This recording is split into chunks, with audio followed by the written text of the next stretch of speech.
వసగెడు ఆత్మ, నిజ శాంతిని వసగెడు ఆత్మ. ఆత్మలోనే నా జీవితం, ఆత్మలోనే నా జీవితం, ఆత్మలోనే నా జీవితం, ఆత్మలోనే నా జీవితం. నడిచెదను సాగెదను నడిచెదను సాగెదను, ఆత్మలోనే పయనింతును, ఆత్మలోనే పయనింతును.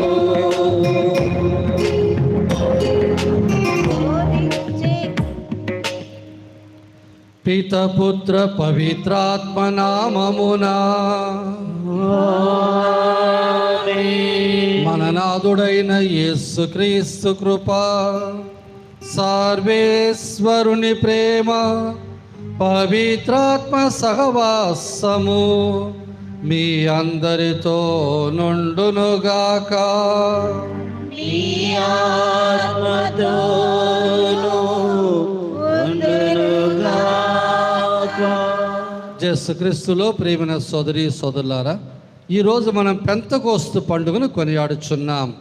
యేసు ప్రభు ఉత్థానమైన తర్వాత 40 రోజులు తన శిష్యుల మధ్య ఉండి 40వ రోజు ఆయన మోక్షారోహణమై వెళ్ళాడు. అలా వెళ్ళడానికి ముందుగా మీరు జెరూసలేములోనే ఉండి ప్రార్థించండి, పవిత్రాత్మ వచ్చు వరకు మీరు ఇచ్చటి నుండి వెళ్ళకూడదని ఆజ్ఞాపించారు. వారు పెంతెకోస్తు అనేటువంటి పండుగ వచ్చిన సందర్భములో వారందరూ ప్రార్థన చేయుచుండగా పవిత్రాత్మ వారి మీద అగ్ని నాలుకల రూపంలో దిగివచ్చారు. వారందరూ పలు భాషలో మాట్లాడారు. పవిత్రాత్మ ఆదరణకర్త, త్రియేక దేవునిలో 3వ వ్యక్తి, తండ్రికి పుత్రునికి మధ్య ఉన్న ప్రేమ బంధం, లోకాలనెల్ల ఏలేని వారు, మనల్ని ఓదార్చడి వారు. ఆ పవిత్రాత్మను మనం కూడా జ్ఞానస్నానంలో పొందాం, భద్రమని అభ్యంగంలో పొందాం. ఆ పవిత్రాత్మను మనము ఎప్పుడెప్పుడైతే పాపం ద్వారా దేవునికి దూరం అవుతామో అప్పుడంతా ఆ పవిత్రాత్మను బాధ పెట్టిన వాళ్ళు అవుతాం. అదే పవిత్రాత్మ గురించి చెప్పేటప్పుడు వారు మనసు నొచ్చుకొని బాధపడతారు. మనం ప్రభువునకు విరుద్ధముగా పాపం కట్టుకొని దూరంగా పోయినప్పుడు. ఈరోజు ఈ దివ్యబలి పూజ ద్వారా ప్రభు మన పవిత్రాత్మ మన మీద ఉన్న ఆత్మను నూతనీకరించాలని వేడుకుందాం. ఈ పూజ నెరవేర్చ యోగ్యుల మగుటకు మన పాపంలో ఒప్పుకుందాము. సర్వశక్తి గల సర్వేశ్వరుని చెంతను సహోదరి సహోదరులారా, నీ చెంతను నా పాపలు ఒప్పుకొనుచున్నాను. ఎలైనా తలంపు చేతును, వాక్కు చేతును, క్రియల చేతును, అశ్రద్ధ చేతును బహు పాపములు చేసుకుని, ఇది నా తప్పు, ఇది నా తప్పు, ఇది నా గొప్ప తప్పు. అందుచేత నిత్య కన్నికైన పరిశుద్ధ మరియమాతను, సకల దూతలను, పునీతులను, సహోదరి సహోదరులారా, మిమ్మును నా కొరకు మన ప్రభు అయిన సర్వేశ్వరుని ప్రార్థింపాలని బ్రతిమాలుచున్నాను. సర్వశక్తి గల సర్వేశ్వరుడు మనకు దయచూపి మన పాపములు మన్నించి మృత్యము చేర్చుదురుగాక. ప్రభువా దయచూపండి, క్రీస్తువా దయచూపండి, ప్రభువా దయచూపండి.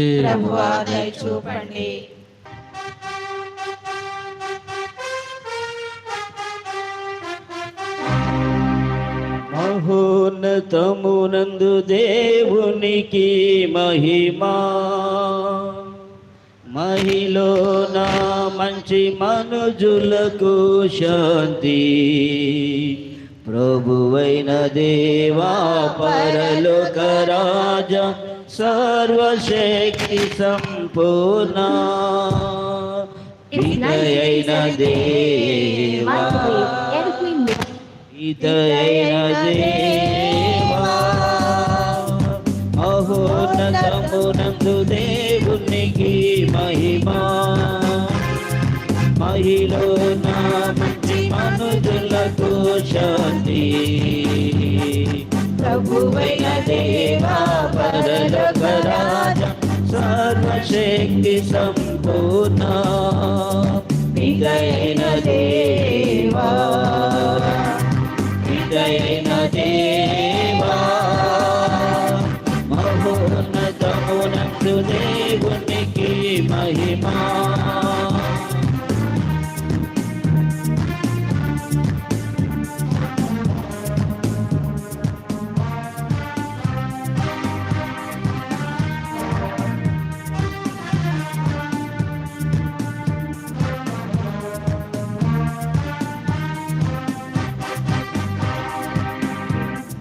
పొగడెదము మేము, సన్నుతించెదము మేము,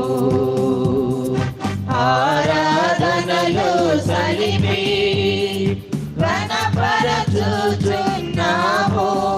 మీ వైభవమును చూచి వినుతించుచున్నాము వినుతించుచున్నాము. మహోన్నతమునందు దేవునికి మహిమా.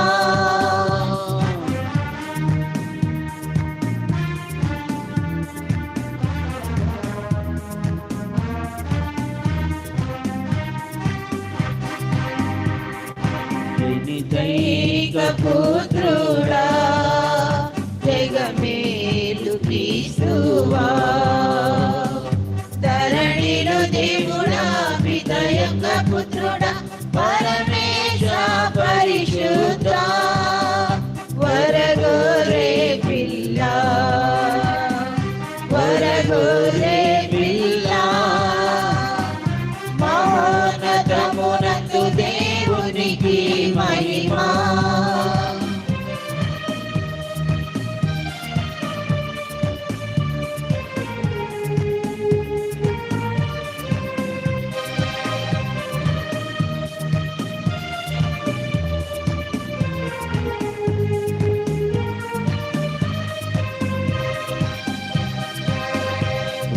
మీ పాపములన్నీ పరిహరించెడు వారా, దయ చూపి మమ్మెప్పుడునదరించండి జగతి నగములెల్లా. పరిహరించెడు వారా పరిహరించెడు వారా, మహోన్నతమునందు దేవునికి మహిమా.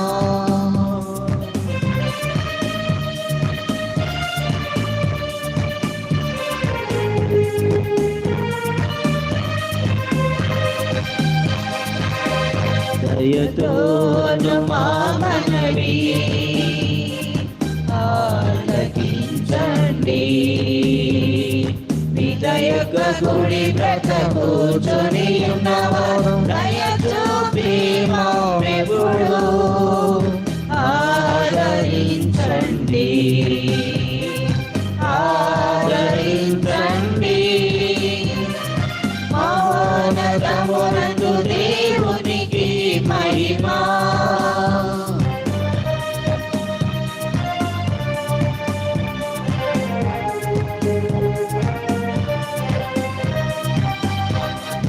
నయనా మీరగరే పరిశుద్ధ పరులు ఏలికగా మీరగరే అధిపతులై ఉన్నారు అధిపతులై ఉన్నారు అధిపతులై ఉన్నారు. మహోన్నతమునందు దేవునికి మహిమా.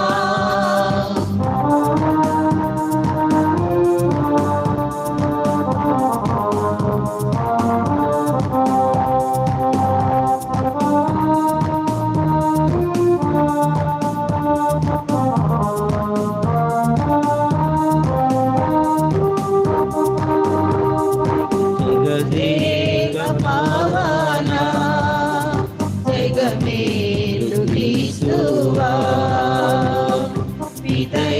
సర్వేశ్వరుని లేని మహిమలో పవిత్రాత్మతో కూడి పాలించెడువారా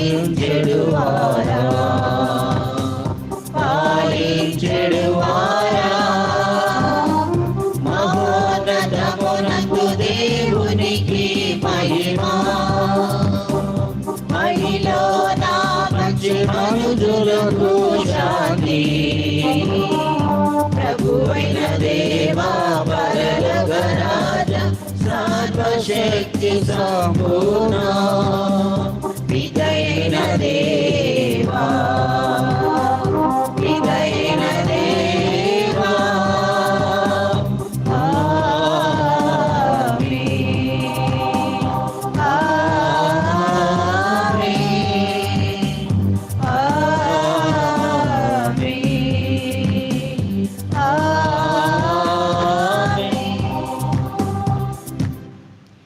ప్రార్థించుదము. సర్వశక్తి గలవో నిత్య సర్వేశ్వర, ఈ దినము మేము కొనియాడుచున్న ఈ పవిత్ర మహోత్సవము ద్వారా లోకమంతట వ్యాపించి ఉన్న మీ శ్రీ సభకును సంతోషపరచమని ప్రతిమాలు కొనుచున్నాము. లోకమంతయు మీ పవిత్రాత్మ వరములతో పూరింపబడునుగాక. పవిత్రాత్మ ద్వారా స్వార్థ ప్రచారములు ప్రారంభించిన దినములలో మీరు దయచేసిన అద్భుత వరములను నేడు నీ విశ్వాసులకు కూడా అనుగ్రహింపుము. నీతోను పవిత్రాత్మతోను కలిసి యుగ యుగములు జీవించుచు పాలించు మా ప్రభుని మీ కుమారుని క్రీస్తు ద్వారా ఈ మనవి చేయుచున్నాము.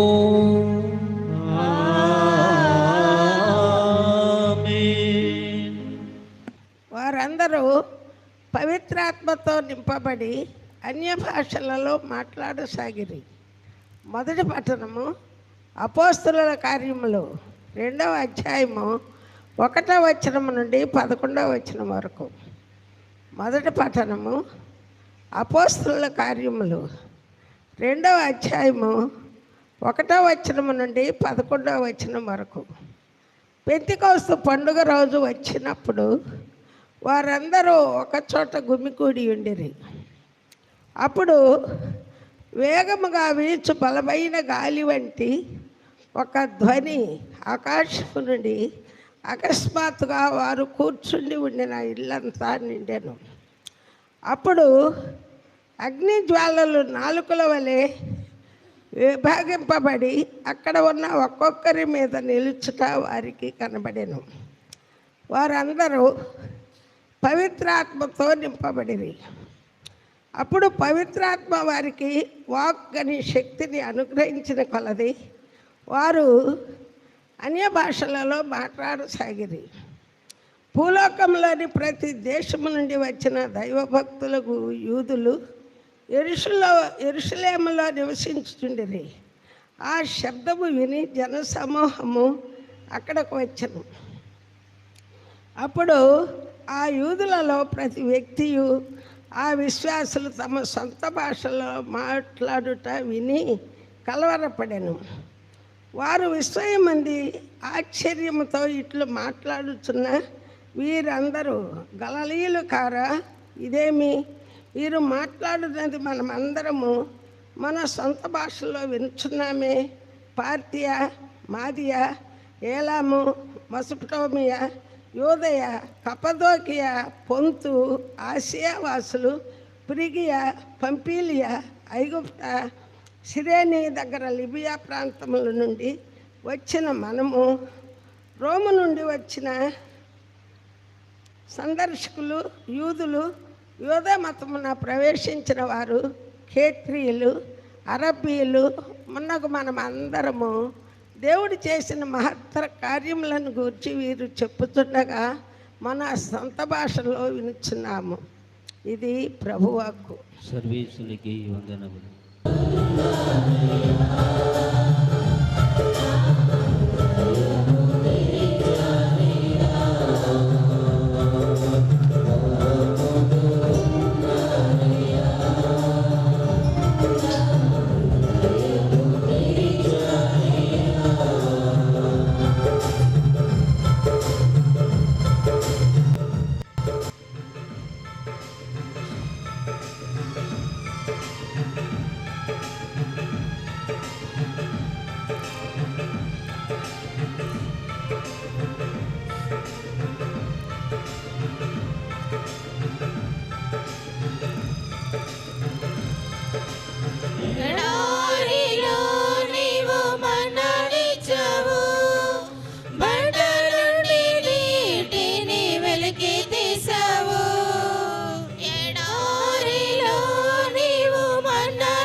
చానయ్యా రావయ్యా నా యేసయ్యా రావయ్యా నా యేసయ్యా నింపుము నాలో నీ ఆత్మను నింపుము నాలో నీ ఆత్మను అహముతు ఉన్నానయ్యా నా హృదయము తెరిచానయ్యా దాహముతు ఉన్నానయ్యా నా హృదయము తెరిచానయ్యా ఒకే ఆత్మయందు ఒకే శరీరముగా జ్ఞాన స్నానము పొందితిమి. రెండవ పట్టణము పునీత పౌలు గారు కొరింథీయులకు రాసిన మొదటి లేఖ 12వ అధ్యాయము 3వ వచనము నుండి 7వ వచనము వరకు మరియు 12వ వచనము నుండి 13వ వచనము వరకు. పునీత పౌలు గారు కొరింథీయులకు రాసిన మొదటి లేఖ 12వ అధ్యాయము 3వ వచనము నుండి 7వ వచనము వరకు మరియు 12వ వచనము నుండి 13వ వచనము వరకు. సహోదరులారా, దేవుని ఆత్మచే మాట్లాడు ఏ వ్యక్తియు యేసు నాశనమగునుగాక అని పలుకజాలడని మీరు గ్రహింపవలెను. పవిత్రాత్మచే తప్ప ఏ వ్యక్తియు యేసే ప్రభు అని అంగీకరింపజాలడు. కృపావరములు అనేకములు ఉన్నవి కానీ వానిని వసగు ఆత్మ ఒక్కడే. పరిచర్యలు అనేక పద్ధతుల్లో జరుగుచున్నవి కానీ సేవలను అందుకొను ప్రభువు ఒక్కడే. సేవ చేయు సామర్థ్యములు అనేకములు ఉన్నవి కానీ అన్ని సేవకులను అందరుకును ఒకే దేవుడు సామర్థ్యమునొసగును. అందరి మేలు కొరకై ఒక్కొక్కరికి ఆత్మ ప్రత్యక్షత అనుగ్రహింపబడినది. క్రీస్తు పెక్కు అవయవములు గల ఒకే శరీరము వంటివాడు. పెక్కు అంగములతో కూడినను శరీరము ఒక్కటే కదా.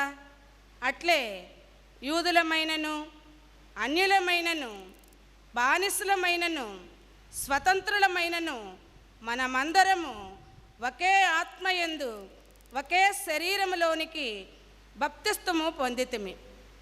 అందరమును ఒకే ఆత్మను పానము చేసిన వారమైతమి.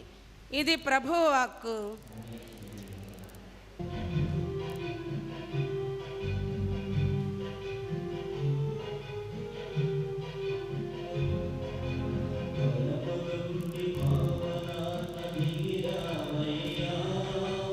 నీదు వరములు యువరావయ్యా, పరము నుండి పావనాత్మ దిగిరావయ్యా.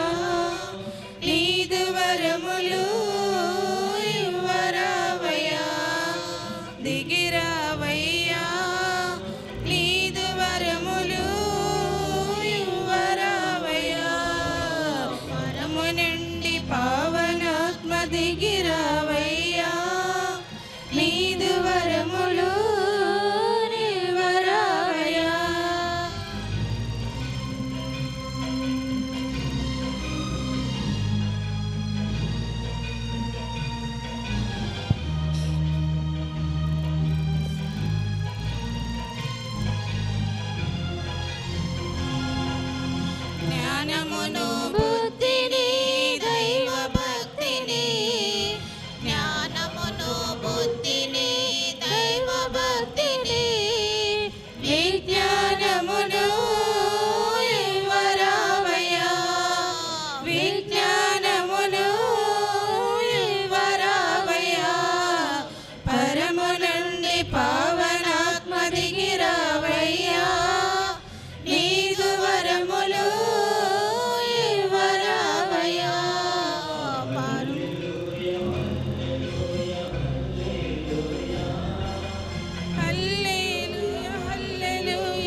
ప్రభు మీతో ఉందురుగాక. మీ ఆత్మతోనే ఉండునుగాక. ఇప్పుడు యోహాను గారు రాసిన పరిశుద్ధ సువిశేషములోని భాగము. మీకు మహిమ కలుగును కాక.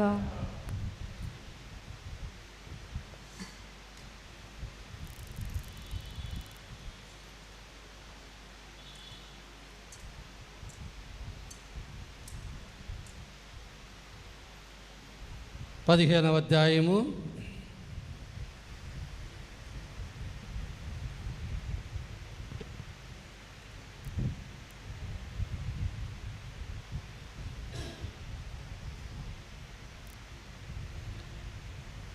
26వ వచనం నుంచి 27వ వచనం వరకు, 16వ అధ్యాయము 12 నుంచి 15 వచనాలు.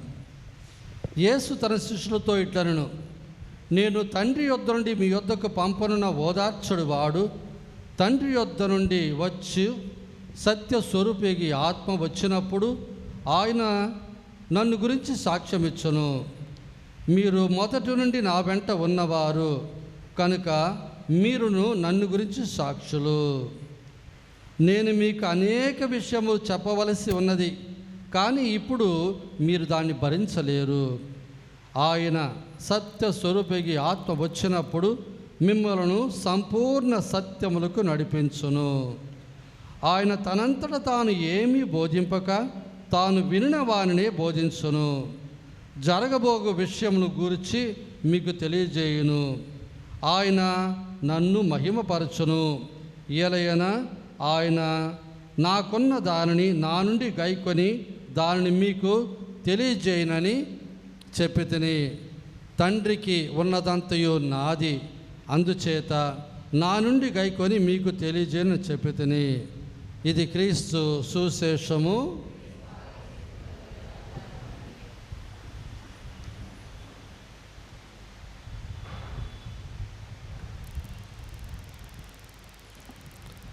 యేసుక్రీస్తులో ప్రియమైన సోదరి సోదరులారా, ఈరోజు మనం పెంతెకోస్తు పండుగను కొనియాడుచున్నాము.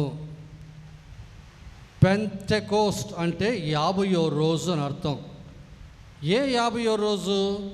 పాస్కా పండుగ అయిన తర్వాత 50వ రోజు అని అర్థం. నిజానికి యూదుల యొక్క పెంతెకోస్తు పండుగ కోతల కాలంలో వచ్చేటువంటి పండుగ.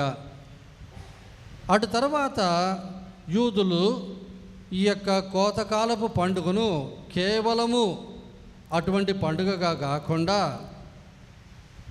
నోవా తాను జలప్రళయం అయిన తర్వాత బయటికి వచ్చి దేవునికి కృతజ్ఞత బలిని సమర్పించినటువంటి రోజుగా వారు ఊహించుకొని ఆ యొక్క అర్థాన్ని కూడా ఈ పండగకి వాళ్ళకి ఆపాదించారు. అటు తర్వాత వచ్చిన యూదులు అది మాత్రమే కాకుండా సీనాయి పర్వతం మీద దేవుడు మోయిసుకి 10 ఆజ్ఞలు ఇచ్చినటువంటి రోజు అని కూడా భావించారు. ఇలాగా ఇటువంటి 3 అర్థాలు కూడా ఈ పెంతెకోస్తు అనేటువంటి మాటతో భావించి వారు కొనియాడేవారు.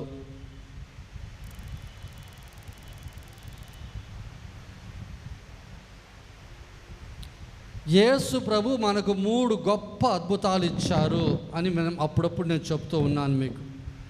అందులో మొట్టమొదటిది దివ్య సర్పసాదం, రెండోది మరియ తల్లి, మూడోది పవిత్రాత్మ. ఈ పవిత్రాత్మ బైబిల్ గ్రంథంలో మొట్టమొదటి వచనంలోనే మనం చూస్తున్నాం. దేవుడు భూమి ఆకాశములు సృష్టించినప్పుడు భూమి అంతయు కూడా శూన్యమై ఆకాశమంతా ఏమి లేకుండా చీకటితో ఉండగా దేవుని ఆత్మ జలముల మీద అలలాడుచుండెను. మొదటి 1-2 వచనాల్లోనే పవిత్రాత్మని గురించి పరిశుద్ధ గ్రంథంలో చెప్పబడి ఉన్నది. దేవుని ఆత్మ అని, దేవుని శ్వాస అని, ప్రభు యొక్క ఆత్మ అని, దేవుని యొక్క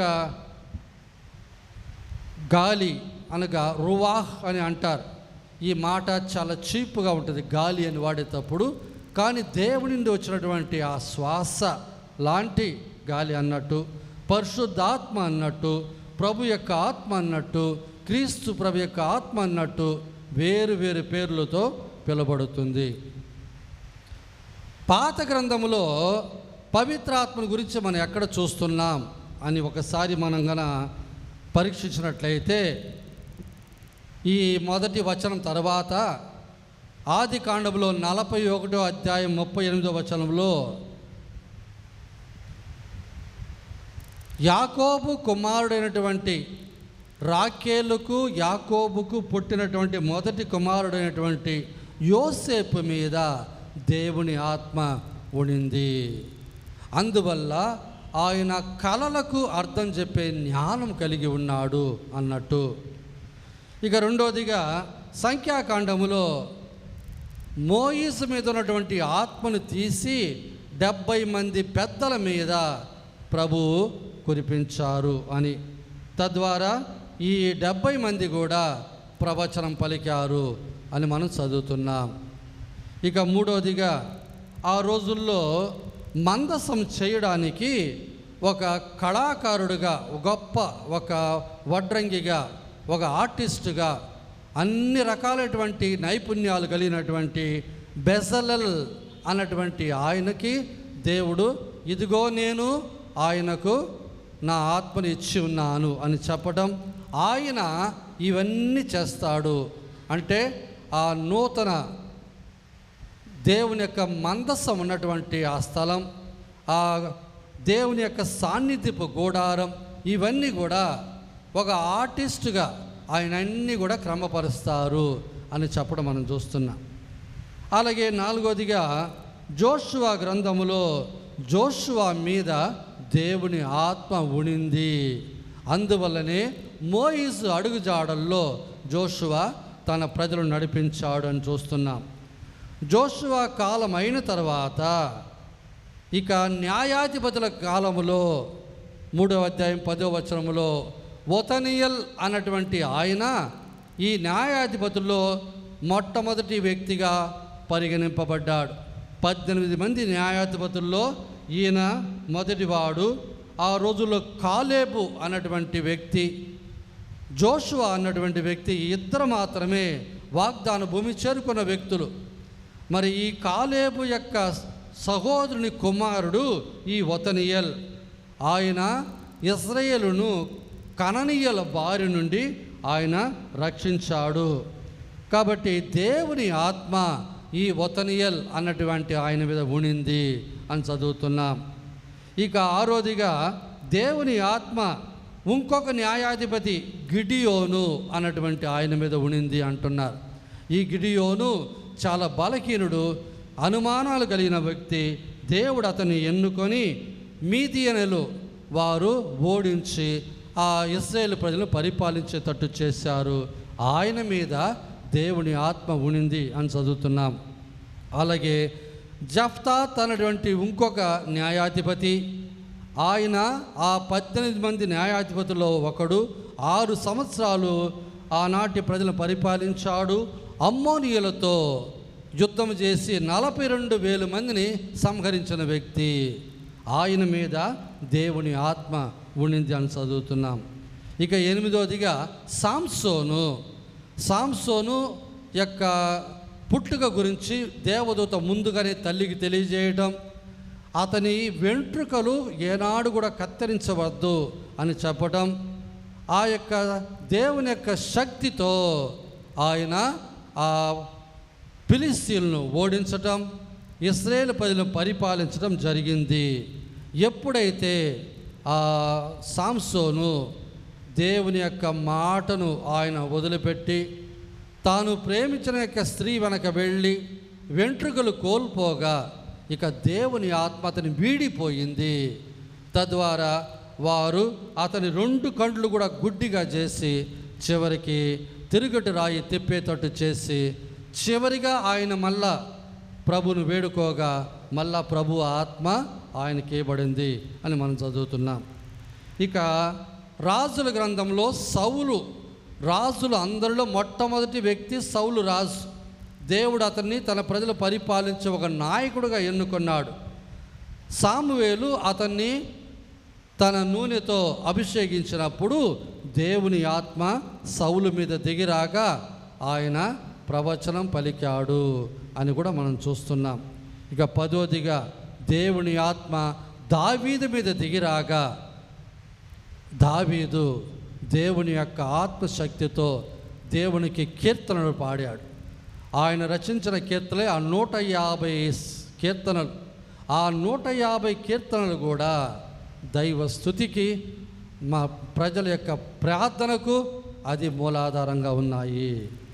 ఇక 11వదిగా వీరు మాత్రమే కాకుండా దేవుని ఆత్మ అందరి ప్రవక్తల మీద, దీర్ఘదర్శుల మీద ఉండింది. అందువల్లనే వాళ్ళు ప్రవచనాలు చెప్పారు, గొప్ప గొప్ప అద్భుతాలు చేశారు. ఇలా పాత గ్రంథంలో పవిత్రాత్మను గురించి పలు చోట్ల పలు వ్యక్తులకు దేవుడు ఇవ్వటం మనం చూస్తున్నాం. మరి నూతన గ్రంథం సంగతి ఏమిటి? నూతన గ్రంథములో మెస్సయా మీద దేవుని ఆత్మ ఉంటుంది అని యెషయా ప్రవక్త ముందుగానే తెలియజేశారు. 11వ అధ్యాయము 1-2 వచనాలు మనం చదివితే, దేవుని ఆత్మ అతనిపై నిలుచును, అది విజ్ఞానమును వివేకము కలిగిన ఆత్మ, దూరదృష్టిని బలమును ప్రసాదించు ఆత్మ, దైవ జ్ఞానమును దైవ భీతిని ఇచ్చు ఆత్మ అని మనం చూస్తున్నాం. యేసు ప్రభు జ్ఞానస్నానం పొందినప్పుడు దేవుని ఆత్మ పవిత్రాత్మ రూపములో ఆయన మీద దిగి వచ్చను. అప్పుడు తండ్రి దేవుడు, ఈయన నా ప్రియమైన కుమారుడు, ఈయన యందు నేను ఆనందించుచున్నానని చెప్పడం జరిగింది. వచ్చే వారము మనం త్రియేక దేవుని పండుగను కొనియాడబోతున్నాం. అప్పుడు ఈ జ్ఞానస్థాన సంగతి గురించి కూడా మనం ధ్యానం చేసుకుంటాం. ఇక 2వదిగా మరియ తల్లి మీద ఎప్పుడైతే గాబ్రియేలు దూత మరియ మాతకు దేవుని యొక్క మంగళ వార్తను తెలియజేశారో, అప్పుడు దేవుని ఆత్మ ఆమె మీదకి దిగి రాగా ఆమెను యేసు ప్రభును తన గర్భమందు ధరించింది అని చూస్తున్నాం. అలాగే ఎలిసబెతమ్మ మరియు బాప్తిస్త యోహాన్, మరియ తల్లి ఎలిసబెతమ్మను సందర్శించడానికి పోయినప్పుడు ఆ పండుగనే ఈ నెల 31వ తారీఖు మనం కొనియాడేది. ఆ పండుగ సందర్భంలో అనగా మరియ తల్లి ఎలిసబెతమ్మను చూడడానికి వెళ్ళినప్పుడు ఆమె గర్భమందిని శిశువు గంతులు వేసను, ఆమె పవిత్రాత్మతో పరిపూర్ణరాలాయను అని మనం చదువుతున్నాం. ఇక జకరియా అనగా బాప్తిస్త యోహాను తండ్రి కూడా పవిత్రాత్మతో నింపబడ్డారు. ఇక బాప్తిస్త యోహానే తల్లి గర్భములోనే పవిత్రాత్మతో నింపబడ్డారు.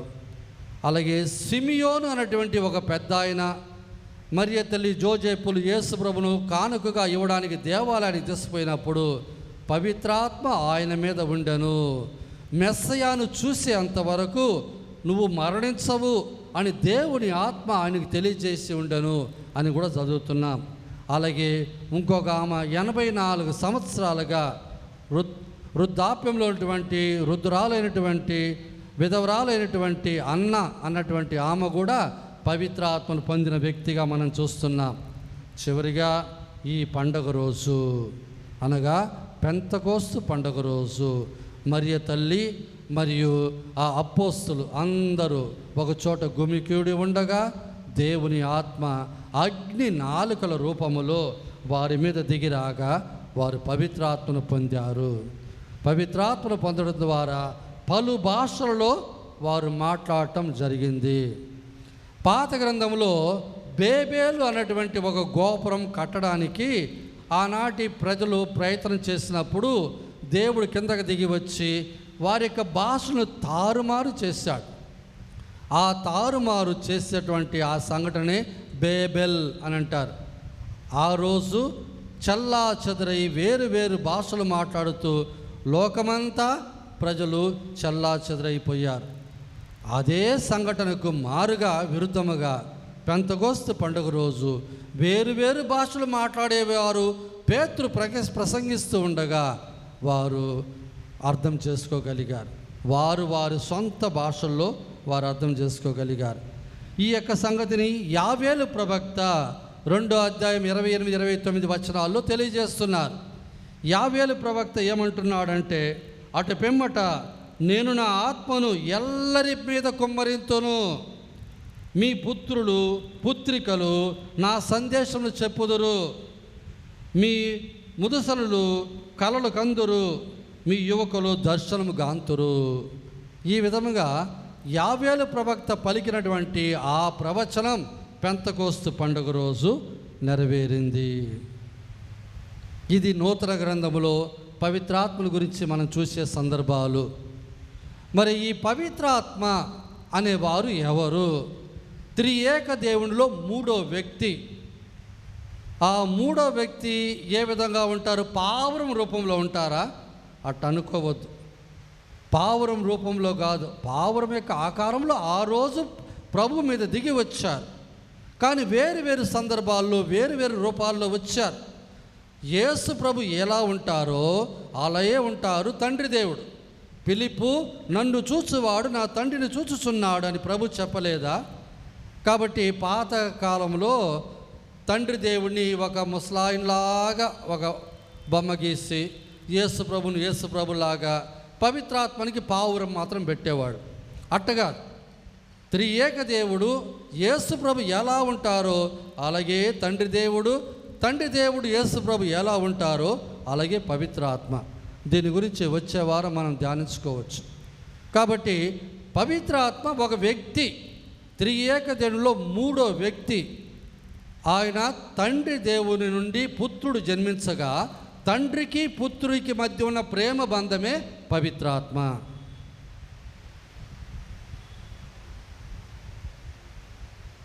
ఒకసారి సియన్న కత్రీనమ్మ దేవుణ్ణి దర్శనంలో అడిగింది, స్వామి, త్రియేక దేవుడు అన్నప్పుడు మేము ఎట్టు అర్థం చేసుకోవాలి అన్నప్పుడు తండ్రి దేవుడు ఒక ఉదాహరణ ఇచ్చాడు.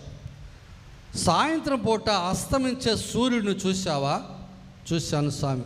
ఆ ఎర్రని గోళం అది సూర్యుడా కాదా? సూర్యుడు. ఆ సూర్యుడి నుంచి వచ్చేటువంటి వెలుగు, ఆ వెలుగులో ఉన్న వెచ్చదనం, ఈ మూడు వేరు కాదు కదా, కానీ వేరు. ఏ విధంగా? సూర్యుడు ఉన్నాడు, వెలుగున్నది, వెచ్చదనం ఉన్నది, కానీ మూడు కలిసి ఒకే సూర్యుడే కదా అన్నారు. ఈ యొక్క గొప్ప సత్యాన్ని మనం అర్థం చేసుకోవటం మన చిన్న మెదడుకి సరిపోదు. కానీ ఇలాగే ఆనాడు ఆ పునీతురాలికి దేవుడు ఇచ్చినటువంటి. కాబట్టి పవిత్రాత్మ అనేవారు ఒక పావురం కాదు, లేక నిప్పు కొరివి కాదు. పవిత్రాత్మ యేసు ప్రభు ఎలా ఉన్నారో అలాంటి వారే పవిత్రాత్మ కూడా, కానీ ఆత్మ రూపంలో ఉన్నారు. నేను ఇంతకుముందు ఒకసారి మీకు చెప్పాను. నేను తమిళనాడులో చెయ్యూరు అనేటువంటి స్థలంలో ఒక సిస్టర్ గారు ఒక దర్శనం చూస్తున్నారు. దాని గురించి వారే తెలియజేసిన విషయం ఏంటంటే, స్వామి, నేను త్రియేక దేవుని చూశాను అన్నారు. అమ్మ, చూశారా? ఎలా ఉన్నారు వాళ్ళు? యేసు ప్రభు మన పటాల్లో చూసినట్టుగానే దాదాపు అలాగే ఉన్నారు. యేసు ప్రభు యొక్క కుడి వైపున ఒకరు ఇంకొక యేసు ప్రభులాగే ఉన్నారు, ఎడం వైపు ఒకరు ఇంకొకరు యేసు ప్రభులాగే ఉన్నారు.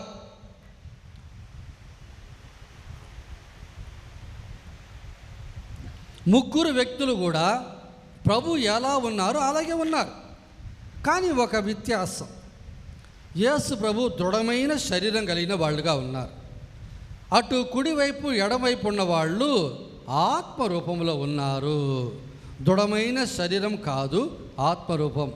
మీరు సినిమాల్లో చూస్తుంటారు కొన్ని సందర్భాల్లో, చనిపోయిన వ్యక్తి చనిపోయి పడిపోండగా అక్కడ ఆ వ్యక్తి పైకి లేచినట్టు నిలబడినట్టు, అదే ఆత్మరూపం అంటే.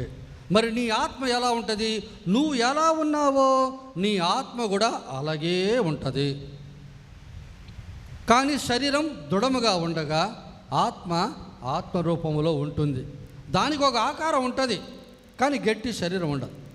అలాగే యేసు ప్రభు మనుష్య అవతారం ఎత్తారు, పుట్టి జన్మించి జీవించి చనిపోయి ఉత్థానమయ్యారు. కాబట్టి ఆ దృఢమైన శరీరం కలిగి ఉన్నారు. అటు తండ్రి కానీ పవిత్రాత్మ కానీ శరీర రూపంలో లేక ఆత్మ రూపంలో ఉన్నారు అని ఆమె తెలియజేసి. కాబట్టి పవిత్రాత్మ అన్నప్పుడు ఎప్పుడు కూడా ఒక పావురాన్నో లేక నిప్పు రవ్వనో మనం చూసుకోకూడదు. పవిత్రాత్మ ప్రభువులాగే ఇంకొక వ్యక్తి. ముగ్గురు వ్యక్తుల్లో మూడో వ్యక్తి పవిత్రాత్మ. మరి పవిత్రాత్మ ఏ ఆకారంలో మనకు కనిపించారు ఈ లోకములో అంటే, యేసు ప్రభు జ్ఞానస్థాన సందర్భంలో పావురం రూపములో, మరి పెంతకోస్తు పండుగ రూపము రోజుల అగ్ని నాలుకల రూపములో, మరి అదే సందర్భములో ఇంకొక చోట గాలి రూపములో, ఇంకొక చోట నీటి రూపములో, ఇంకొక చోట మేఘ రూపములో, ఇంకొక చోట వారు అభిషేకం చేస్తున్నటువంటి ఆ యొక్క నూనె ద్వారా వారి యొక్క ప్రసన్నాన్ని తెలియజేస్తున్నారు. ఇలా పవిత్రాత్మ సందర్భానికి సమయానికి తగ్గట్టుగా తన ప్రసన్నాన్ని లోకానికి తెలియజేస్తున్నారు.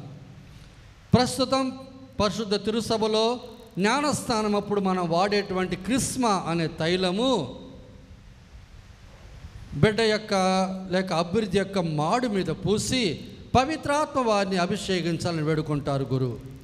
అలాగే భద్రనేపథ్యంలో ఈ క్రిస్మా తైలమును బిషప్ గారు నొసట మీద పూసి పవిత్రాత్మను వారికి ఏమని వేడుకుంటారు.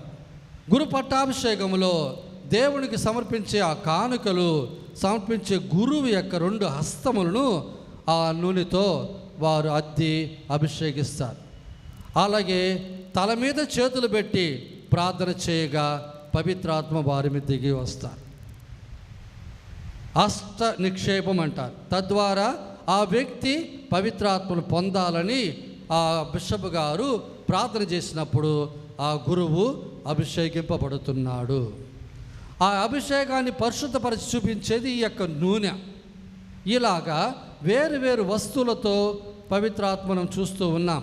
కానీ పవిత్రాత్మ ఒక వ్యక్తి, ప్రభులాగే వారు ఉన్నారు, కానీ ఆత్మరూపంలో ఉన్నారు. ఈరోజు మనం ధ్యానించే దాంట్లో పవిత్రాత్మ అగ్ని నాలుకల రూపంలో వచ్చారు అంటున్నాం. ఈ అగ్ని గురించి మనం చూస్తే ఒక ముఖ్యమైన ఒక విషయం మనం కనుక్కుంటున్నాం. అదేమిటంటే ఈ అగ్ని కొన్నిసార్లు మృదువైన వస్తువును గట్టిగా చేస్తుంది, కొన్నిసార్లు గట్టి అయినటువంటి వస్త్రాన్ని మృదువుగా చేస్తుంది. ఇటుకలు కాల్చేటటువంటి పరిస్థితి చూస్తుంటారు. ఆ మట్టితో చేయబడినటువంటి నీటిని మట్టిని కలిపి బురదగా చేసి తయారు చేసినటువంటి ఆ రాయి మృదువైనది, కింద పడితే పగిలిపోతుంది. కానీ అదే రాయిని నిప్పులో వేసి కాల్చినప్పుడు అది గట్టి పడుతుంది. గట్టిగా ఉన్నటువంటి ఈ ఇనుము నిప్పులో వేయబడినప్పుడు అది మృదువైపోతుంది, నీళ్లుగా కూడా మారిపోతుంది, అంటే ద్రవంగా కూడా అది మారచ్చు. అలా నిప్పు అనేది గట్టి వస్తువును మృదువా చేస్తుంది, మృదువైన వస్తువును గట్టిగా మారుస్తుంది. భయముతో నిండినటువంటి ఆ అపోస్తులు పిరికివారైనటువంటి వాళ్ళు బలవంతులయ్యారు. మాటలు రానటువంటి వాళ్ళు ఇక ప్రసంగాలు చెప్పడం మొదలుపెట్టారు. పేతురు చెప్పినటువంటి ఆ ఒక్క ప్రసంగానికి ఆ రోజు 3000 మంది జ్ఞానస్థానం పొందారు. ఒక చేపలు పట్టే వ్యక్తి, ఏమి చదువుకోని వ్యక్తి, పవిత్రాత్మ ఆయన మీద రాగా ఆయన గొప్ప ప్రసంగములో ఆ రోజు పవిత్రాత్మ 3000 మంది జ్ఞానస్థానం పొందేటట్టు చేశారు. ఇలాగా పవిత్రాత్మ తన పనిని మనలో పరిపూర్తి చేస్తున్నారు. పెంతెకోస్తు పండుగ రోజు పవిత్రాత్మ వారి మీద అగ్ని నాలుకల రూపంలో దిగి రాగా అంతవరకు భయముతో వణుకుతూ తలుపులు మూసుకొని లోపల ఉన్నటువంటి వాళ్ళు బయటికి రావటం, ప్రభువుకు సాక్ష్యం ఇవ్వటం, వారు ధైర్యముగా ప్రభుని గురించి బోధించడం చూస్తున్నాం. అలాంటి సందర్భంలో అగ్ని నాలుకల వాళ్ళు రూపంలో పవిత్రాత్మ వారి మీద వచ్చి వారిని పూర్తిగా అభిషేకించగా వారు పలు భాషల్లో మాట్లాడటం జరిగింది. లూకాసు వార్త 13వ అధ్యాయం 11వ వచనములో ప్రభు అంటారు, మీరు ఎంత చెడ్డవారైనను మీ బిడ్డలకు మేలి వస్తువులు ఇచ్చటం మీకు తెలుసు కదా. మీ కుమారుడు రొట్టెని అడిగితే రాయినిస్తారా? మరి చేపను అడిగితే పామునిస్తారా? గుడ్డును అడిగితే తేలునిస్తారా? ఎంత చెడ్డవారైనా మీ బిడ్డలకు మీరు మేలి వస్తువులు ఇవ్వగా మీరు అడుగగా ఎంతగా తండ్రి దేవుడు పవిత్రాత్మను ఇవ్వడు అని అంటారు. మనం కోరుకోవలసిన ఒక గొప్ప వరము పవిత్రాత్మ. పవిత్రాత్మ మనతో ఉంటే ఇక మనకి ఏ దిగులు లేదు. పవిత్రాత్మ మనతో ఉంటే మనం దేవునితో సన్నిహితమై ఆయన యొక్క నీడలో ఆయన చేయి పట్టుకొని నడిచినట్టే. ఎటువంటి పరిస్థితిలో ఉన్నా సరే పవిత్రాత్మ మనల్ని నడిపిస్తారు. ప్రస్తుత కాలంలో జనానికి యొక్క సత్యం తెలియలేదు. జ్ఞానస్నానం పొందిన ప్రతి ఒక్క వ్యక్తి కూడా పవిత్రాత్మతో నింపబడిన వాడే. మరి ఆ పవిత్రాత్మను వినియోగించుకోవటం లేదు, ఉపయోగించుకోవటం లేదు. చాలామంది మనం గుడికి వస్తాం, పూజ చూస్తాం, ఇంటికి వెళ్తామో తప్ప మనలో ఉన్న పవిత్రాత్మతో ఎవరు కూడా ఒక మాట ప్రార్థన చేసి తనతో ఉండమని, తన వరాలతో నింపమని మనం అడిగేది లేదు. ఇదే చాలా బాధాకరమైన విషయం. ఒక భిక్షగాడు మరణిస్తూ ఉన్నాడు. ఆ మరణ సందర్భంలో ఆయన తన కుమారుని పిలిచాడు. అయ్యా, నా జీవితమంతా నేను భిక్షమెత్తు బతుకుతూ ఉన్నాను. ఇదిగో నా తండ్రి తాను చనిపోయేటప్పుడు నాకు ఇచ్చిన బొచ్చి ఇది, ఈ సంచి, ఈ రెండే నేను నీకు ఇస్తే ఆస్తులు. ఇక నువ్వు వీటిని పెట్టుకొని బతుక్కో నాయనా. నానాటికి కావలసిన నాయన్నం నీకు దేవుడు అనుగ్రహిస్తారు. ఈ బొచ్చు తీసుకొని వెళ్ళు, భిక్షం అడుక్కో, ఇక నువ్వు భోంచేసుకో. ఇక ఆయన అది తీసుకున్నాడు. తండ్రి చనిపోయాడు. ఇక తన భిక్ష జీవితాన్ని ప్రారంభించుకున్నాడు. ఇలా ఆయన ఒక్కొక్క ఇంటికి వెళ్ళి భిక్షం తీసుకొని పోతున్నాడు. ఒక చోట ఒక అంగడి కాడికి వెళ్ళి భిక్షం అడిగినప్పుడు ఆయన కొన్ని నాణ్యాలు ఆ గిన్నెలో వేశాడు. ఆ సౌండ్ ఏదో కొద్దిగా తేడా కనిపించింది. మామూలుగా అలాంటి బొచ్చులో వేసేటప్పుడు వచ్చే సౌండ్ కంటే దీని సౌండ్ కొంచెం తేడా ఉన్నట్టు ఆ అంగడి ఆయన చూశాడు. అరే నాయనా, అది ఇట్లీవు అని ఆ బొచ్చు తీసుకొని పక్కనటువంటి ఓ రేకుతో కొద్దిగా గోకి చూశాడు. అది మురికి అయిపోయి నల్లగా, అది అసలు కడగకుండా ఉన్నట్టు పైనంతా పేరుకొని ఉన్నది. అది అసలైనటువంటి ఏ ఉలోకంతో చేశారో తెలియలేదు. ఈయన ఎప్పుడైతే దాన్ని గోకి చూశాడో ఆ పౌడరు మినమిన కలిసింది.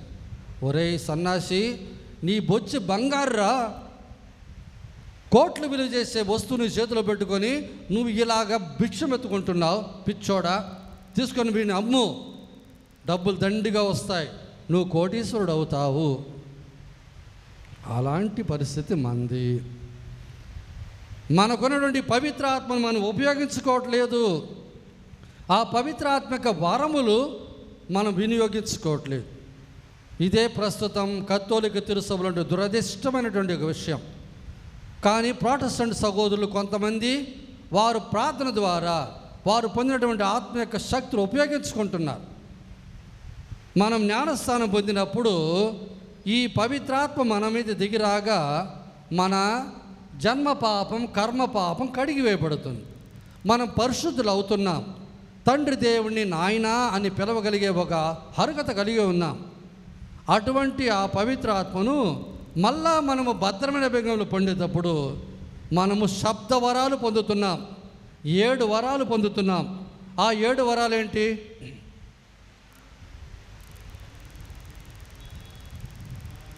జ్ఞానము, బుద్ధి, విమర్శ, దృఢము, తెలివి, భక్తి, దైవభయం. ఈ 7 కూడా కంఠాపాఠంగా రావాలి. మీ పిల్లల్ని అడగండి, ఒక్కరికి ఇది రాదు. అందుకోసమే రేపటికి నుంచి మీటింగ్ 3 రోజులు మీ పిల్లలందరినీ కూడా 3 రోజులు ఈ చిల్డ్రన్స్ క్యాంప్కి పంపాలా. జ్ఞాన సత్యోపదేశ సంక్షేపం మీద, బైబిల్ మీద, దైవార్చన మీద 3 క్లాసులు, అంటే 3 రోజులు క్లాసులు ఉంటాయి. కాబట్టి రేపు నుంచి 20, 21, 22 ఈ 3 రోజులు మీ పిల్లలందరినీ కూడా మీరు 8:30కి పంపాలా. మధ్యాహ్నం అన్నం పెడతాం, వాళ్ళు రోజంతా క్లాసులు ఉంటాయి. 3 రోజులు సాయంత్రం మళ్ళీ ఇంటికి తిరిగి వస్తారు. తద్వారా వారు ఈ విషయాలు నేర్చుకుంటారు. ఇది మీకే తెలియకపోయినా మీ పిల్లలకే నేర్పిస్తారు. ముందు పోయే నాగలి చక్కరగా పోతే కదా వెనకొచ్చే నాగలి చక్కగా వచ్చేది. ఇప్పుడు ఈ పవిత్రాత్మిక వరములో మొట్టమొదటి జ్ఞానం అన్నాం. జ్ఞానం అంటే ఏంది? జ్ఞానం అనగా అటు సత్యాన్ని తెలుసుకొని న్యాయమును పాటించే ఆ విషయమే న్యాయం. సత్యాన్ని తెలుసుకొని న్యాయాన్ని గుర్తించగలిగేటువంటి ఆ యొక్క తెలివే జ్ఞానము అని అంటారు. ఆ రోజుల్లో బెల్షస్సర్ అనేటువంటి రాజు తన తండ్రి నెబుకద్నెజర్ తెచ్చినటువంటి పవిత్ర వస్తువులన్నిటిని పెట్టుకొని ఆయన విందు చేస్తున్నాడు. అప్పుడు ఒక హస్తము ఆ గోడ మీద, దీపం ఉన్నటువంటి గోడ వెనక రాస్తుంది, మేనే మేనే తేకెల్ అని రాసింది. ఆ మాటలకు అర్థం ఏంటి ఆయన తెలియదు. అప్పుడు దానియేలును పిలిపించారు. దానియేలు దాన్ని చదివి ఆయనకి తెలియజేశాడు. ఇదిగో నీవు తరాసులో వేయబడి తూకం చూడబడితే తక్కువగా ఉన్నావు, కాబట్టి నిన్ను నీ రాజ్యాన్ని తీసేసి పార్సీయులకు మేదేలకు ఇస్తారు. ఇది దాని అర్థం అంటాడు. ఆ యొక్క జ్ఞానాన్ని పవిత్రాత్మ ఆయనకు అనుగ్రహించగా ఆ సత్యాన్ని తెలుసుకొని చెప్పాడు. అదే దానియేలు సుసాన్న కథలో ఆమె మీద మోపబడినటువంటి నింద నుండి ఆమెను కాపాడాడు. జ్ఞానమున్న వ్యక్తి అటు సత్యాన్ని చూడగలరు, తద్వారా న్యాయాన్ని పాటించగలరు. అదే జ్ఞానం అంటే. రెండోది బుద్ధి. బుద్ధి అంటే ఏంటి అనగా, ఆ రోజుల్లో సైరస్ అన్నటువంటి రాజు ఒక బెల్ అన్నటువంటి ఒక దేవరును కొలుస్తున్నాడు. ఆ దేవరును పూజించే పూజారులు ఆ యొక్క దేవరకు ప్రతిరోజు కానుకలు ఇవ్వాలా, అర్పణలు ఇవ్వాలా అని ఎన్నో కావలసినటువంటి రొట్టెలు, ద్రాక్షరసము అన్నీ ఇవ్వాలని కోరుకునేవాడు. అవన్నీ ఆ గదిలో పెట్టి బయట తాళం వేసేస్తే మరుసటి రోజు చూస్తే అవి ఉండవు. అంటే ఆ బెల్ అనేటువంటి దేవర తినేస్తుంది అని ఆ రాజును వాళ్ళు ఒప్పించి ప్రతిరోజు కూడా ఆ కానుక లోపల పెట్టి వాళ్ళు మెక్కేసేవారు. దానియేలు అన్నాడు, ఈ దేవర ఏం తినటం లేదు, ఇదంతా మీ పూజారులే తింటున్నారు. అప్పుడు రాజు అడిగాడు, అది ఎట్ట నిరూపించగలవు? నేను నిరూపిస్తా. రేపు కానుకలన్నీ పెట్టండి, బయట తలుపు మూసేస్తాం, సీలేస్తాం, మీరు నాతో ఉండండి, మరుసటి రోజు నేను చెప్తాను మీకు అన్నాడు. చెప్పిన తర్వాత రాజుగారి సమక్షంలో ఆ బెల్ అనే దేవత ఉన్నటువంటి స్థలంలో పెట్టాల్సిన కానుకలన్నీ పెట్టారు. రాజు చూశాడు, వారి ముందే తాళం వేయటం, సీలేయటం అయిపోయింది. రేపు ఉదయం మీరు రండి, నేను చెప్తానన్నాడు. మరుసటి రోజు ఉదయం మీరు తెరిచి చూస్తే అక్కడ ఏ ఒక వస్తువు లేదు, పూర్తిగా మాయ. అప్పుడు రాజు అన్నాడు, చూసావా, నేను చెప్తే నువ్వు నమ్మలేదే, ఈ దేవర ఇవన్నీ తినేశాడు అంట. అయ్యా, తినింది వాళ్ళు కాదు, మీ పురోహితులు, మీ పూజారులు. ఇటు రండి, మీరు వెళ్ళిపోయిన తర్వాత నేను కిందంతా బూడిద చల్లా. ఆ బూడిద ఆ నేల మీదంతా ఉంది. చల్లిన బూడిద మీద కాళ్ళు అడుగులు ఉన్నాయి చూడు, పెద్దవాళ్ళు, స్త్రీలు, పిల్లలు కాళ్ళు అడుగులు ఉన్నాయి. అంటే ఈ బెల్ దేవర కింద ఉన్నటువంటి ఒక కింద ఉన్నటువంటి దారి ద్వారా వీళ్ళు బయట నుంచి లోపలికి వచ్చి రాత్రిపూట ఇవన్నీ ఆరగిస్తున్నారు అని ఆయన వాళ్ళకు తెలియజేశాడు. ఆ రాజుగారు తెలుసుకొని వాళ్ళందరినీ సంహరించారు. అది బుద్ధి. బుద్ధితో మన సత్యాన్ని కనుక్కోగలుగుతాం. బుద్ధితో మనము ఏది కరెక్ట్ అని తెలుసుకోగలుగుతాం. అది ఇచ్చేది పవిత్రాత్మ. మూడోది విమర్శ. ఈ విమర్శ అనేటప్పుడు ఆ రోజుల్లో ఆహాబు అనే రాజు ఉండేవాడు. నేను యుద్ధానికి పోవచ్చా పోకూడదా ఎవరు చెప్పగలరు? అబద్ధపు ప్రవక్తలు 400 మంది మీరు యుద్ధానికి వెళ్ళొచ్చు అన్నారు. కానీ మీకా అన్నాడు, నువ్వు యుద్ధానికి వెళ్తే చనిపోతావు అన్నాడు.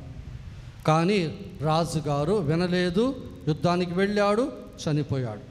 ఆ యొక్క విమర్శ తెలిసి, అనగా ఇది అబద్ధము, ఇది సత్యము, ఇది నీడ, ఇది వెలుగు అని విమర్శించి విభజించి చూపించగలిగినటువంటి జ్ఞానమే విమర్శ. ఇక దృఢము అన్నప్పుడు యేసు ప్రభు కొరకు ప్రాణం ఇవ్వడానికైనా అపోస్తులు గట్టిగా నిలబడ్డాడు. ఆ ధైర్యము, ప్రభు కొరకు మేము అవమాన పాలయ్యామని సంతోషించారు. ఆ ప్రభు కొరకు ఆనాడు క్రైస్తవులు చాలామంది చంపబడినప్పుడు తమ ప్రాణాన్ని వాళ్ళు దేవునికి ఇచ్చారు. అటువంటి ధైర్యం, ఆ దృఢమే ధైర్యం అనేది. తన నమ్మినటువంటి ఆ సిద్ధాంతానికి కొరకు తమ ప్రాణం ఇవ్వడానికి రెడీగా ఉండటం. ఇక 5వది తెలివి. ఈ తెలివి అన్నప్పుడు ఇదే దానియేలు కథలో ఒకటి చూస్తున్నాం. ఆ రోజులో పెద్ద సర్పం ఒకటి ఉండింది. ఆ సర్పమే దైవరని వాళ్ళందరూ కొలిచేవాడు, ఆ రాజు కూడా కొలిచేవారు. అప్పుడు ఈయన అన్నాడు, ఇది దేవర కాదు, దేవుడు కాదు, ఇది కేవలం ఒక జంతువు మాత్రమే, మీరు ఒప్పుకుంటే నేను దాన్ని సంహరిస్తానన్నాడు. సరే అన్నాడు రాజు. కీలు, తారు, ఇక వెంట్రుకలు, వీటితో ఆయన పెద్ద పెద్ద వంటలు చేసి ఆ యొక్క సర్పము తినేటట్టు చేశాడు. అది తిన్నటువంటి సర్పము పొట్ట పగిలి చచ్చిపోయింది. చూశారా, ఇది దేవర కాదు, దేవుడు కాదు అని ఆ రాజుకి దానియేలు తెలియజేయడం చూస్తున్నాం. తెలివి ఉన్న వ్యక్తి ఎటువంటి ఒక క్లిష్ట పరిస్థితుల్లో కూడా బయటకు పడగలడు. ఎందుకంటే తెలివి ఉన్న వ్యక్తికి వాళ్ళు కనుక్కోగలిగినటువంటి దారి చక్కగా తెలుస్తుంది. ఇక 6వది భక్తి. దావీదు రాత్రిపూట 7 సార్లు దేవుణ్ణి ప్రార్థించేవాడు. భక్తి కలిగిన వ్యక్తి ఎప్పుడూ ప్రార్థనలో మునిగి ఉంటారు. బయట పనులలో ఉన్న ఆత్మలో, మనస్సులో దేవుణ్ణి స్తుతిస్తూ ఉంటారు. భక్తి ఉన్నటువంటి వ్యక్తి ఎటువంటి వాడైతే ఆకాశంలో ఎంతెత్తులో గాలిపటం ఉన్నా కింద ఉన్నవాడి చేతిలో దారం ఉన్నట్టే వారి మనసంతా కూడా దేవుని మీద ఆధారపడి ఉంటుంది. ఆ భక్తి వల్ల వాళ్ళు చేసే పనులన్నీ కూడా దేవునికి ప్రీతిపాత్రంగా ఉంటుంది. ఇక దైవ భయం. దైవ భయం అంటే ఏంటి? దేవుణ్ణి నా పాపం ద్వారా నేను అతనికి బాధ పెడతానో అని భయపడేదే దైవ భయము. ఆయన నన్ను శిక్షిస్తాడు అనేది కాదు. ప్రభు యొక్క ప్రేమను, దైవ ప్రేమకు విరుద్ధముగా నేను ఏ తప్పు చేయకుండా ఉండాలి, ఎక్కడ చేస్తానో ఏమో అన్న భయంతో ఉండేదే దైవ భయం. ఇది ఈ 7 ముఖ్యమైనటువంటి పవిత్రాత్మ యొక్క వరములు. మళ్ళీ ఒకసారి జ్ఞానము, బుద్ధి, విమర్శ, దృఢము, తెలివి, భక్తి, దైవ భయం. ఈ 7 వరాలు కూడా మనం భద్రాభిషేకంలో పొందాం. కానీ దాన్ని మనం వినియోగించుకోవడం లేదు. అది కాకుండా పవిత్రాత్మ యొక్క ఫలాలు కూడా ఉన్నాయి. ఏ ఒక వ్యక్తి పవిత్రాత్మతో ఉంటారో వారు ఈ ఫలములన్నీ అనుభవిస్తారు. మొట్టమొదటిగా వారి హృదయంలో సోదర ప్రేమ అనేది ఉంటుంది. వారు మనసులో సంతోషముగా ఉంటారు. 3వది, మనసులో వాళ్ళు శాంతియుతంగా ఉంటారు. వాళ్ళు ఓర్పు కలిగిన వ్యక్తులుగా ఉంటారు. 5వది, దయ కలిగిన వ్యక్తులుగా ఉంటారు. 6వది, మేలెరిగిన తరము కలిగిన వ్యక్తులు, మేలెరిగిన తరం అంటే కృతజ్ఞత కలిగిన వ్యక్తులుగా ఉంటారు. 7వది, తాలిమి, చాలా ఉదార స్వభావంగా ఉంటారు. 8వది, శాంతముగా, మృదువుగా అందరితో ఉంటారు. 9వది, విశ్వాసముతో నిండిన వాళ్ళుగా ఉంటారు. 10వది, మర్యాదగా వాళ్ళు ప్రవర్తిస్తారు. 11వది, నిగ్రహ శక్తి కలిగి ఉంటారు. పంచేంద్రియములు అదుపులో కలిగిన శక్తి కలిగి ఉంటారు. 12వది, వాళ్ళు ఎప్పుడు కూడా పరిశుద్ధత్వాన్ని కాపాడుకుంటారు. ఈ 12 ఫలాలు పవిత్రాత్మిక ఫలాలు. మరి ఇవి కాకుండా కొరింథీయులకు రాయబడిన లేఖలో 12వ అధ్యాయం మనం చదివినట్లయితే ప్రత్యేక వరాలు కొన్ని ఉన్నాయి.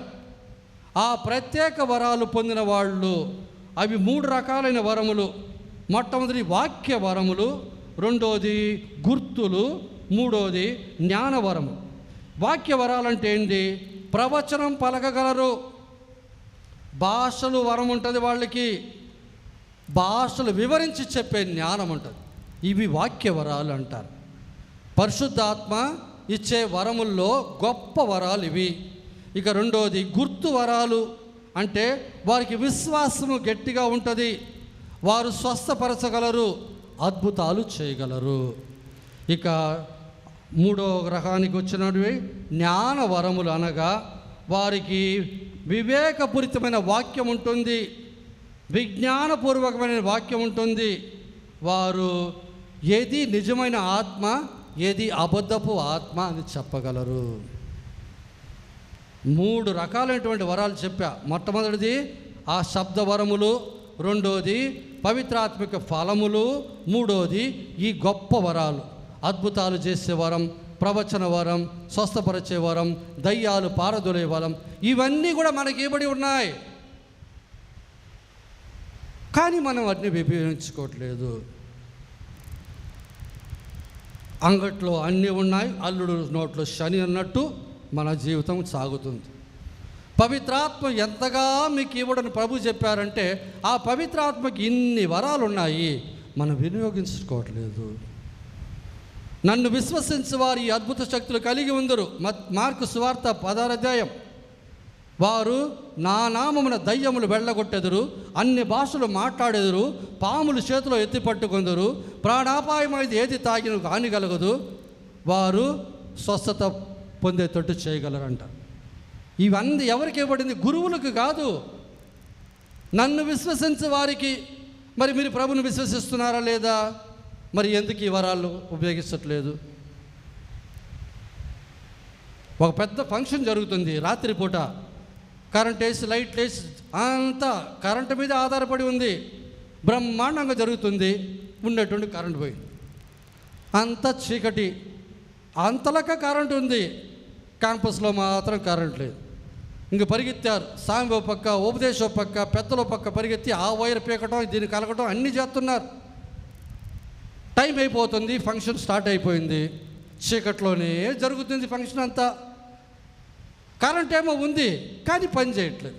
ఏంట్రా కారణం అంటే, ఫంక్షన్ అంతా అయిపోయిన తర్వాత వాడు ఎవడో ఒకడు పోయి వైర్ అట్టన్నాడు, వెంటనే లైట్ వచ్చింది. కరెంటు ఉండి కూడా ఫంక్షన్ అంతా చీకట్లో చేసుకొని చివరికి కనుక్కున్నారు కరెంటు ఉంది, ఆ వైర్లో కొద్దిగా లూజ్ కనెక్షన్ అని. అటువంటి లూజ్ కనెక్షన్తో ఉన్నాం మనం. అది మన పరిస్థితి. యేసుక్రీస్తులో ప్రియమైన సోదరి సోదరులారా, పవిత్రాత్మిక వరములను, పవిత్రాత్మిక శక్తిని మనం వినియోగించుకుందాం. తద్వారా దేవుని ముక్తిని మనం పొందుదాం. ఆమేన్. పరలోకమును భూలోకమును